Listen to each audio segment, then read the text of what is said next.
Britain's got a gambling problem. It's not the gambling addicts, it's the betting companies. In my opinion, this lot are the lowest of the low. They knowingly target the most vulnerable and clean them out financially, destroying lives and families, driving people to suicide while they take their money away in wheelbarrows. Sky Vegas has just been fined a paltry £1.2 million for sending free casino spins to recovering addicts. It sets a promotional offer to bet £5, get 100 free spins to 41,395 customers who'd voluntarily self-excluded from gambling in an effort to stop. A further staggering 249,159 customers who had unsubscribed from the operator's marketing emails also received the promotion.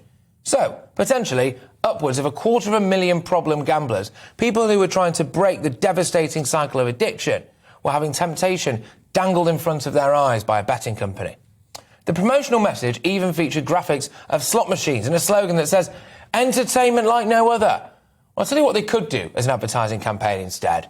Just a picture of a man crying on his living room floor while his wife and kids leave him and the bailiffs repossess his house. Look, I have many vices, I'm pretty sure that's quite obvious. And most people who gamble aren't addicts, like most people who drink aren't alcoholics.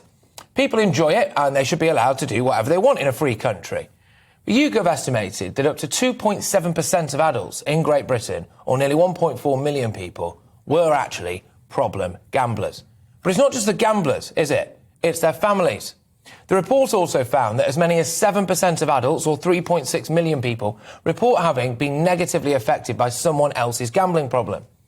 So when gambling firms target addicts, they're also targeting those who are even more vulnerable. Disgruntled partners, their young children, maybe their elderly parents who have to bail them out.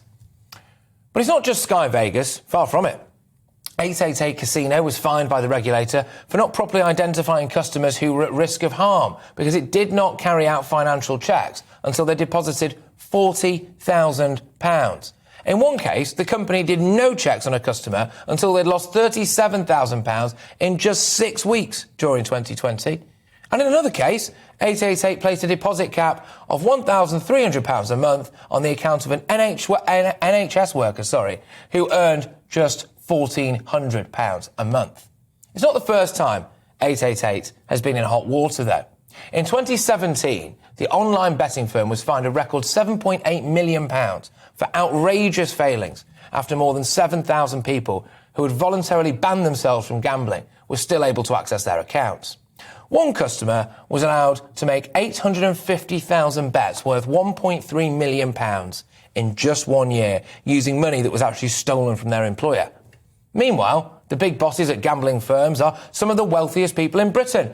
Bet365 boss Denise Coates took home about £300 million during its last financial year, which is remarkably actually £170 million less than the previous year.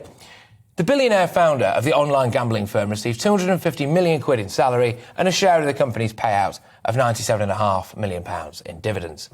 The company also owns Stoke City Football Club, and this opens up another problem for us all, doesn't it? The relationship between gambling and sports is astonishing.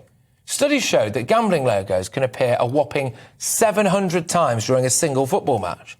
And the adverts during the breaks usually involve a picture of Ray Winston's face shouting things like, "Gamble, gamble, when's the next corner, number of yellow cards, gamble, give us your money." I feel like we need to do more for our gambling addicts. They are human beings, not cash cows for heartless and soulless multi-billion-pound corporations. If they won't do it for them, then please do it for their partners and children, who are also having their lives ruined. When gambling companies are fined just a couple of million quid, it doesn't affect them. Their bosses make that every single day, for goodness sake. When gambling firms actually target recovering addicts, people die and lives are shattered, and that's the difference, isn't it? We need to see much bigger fines for companies who break the rules.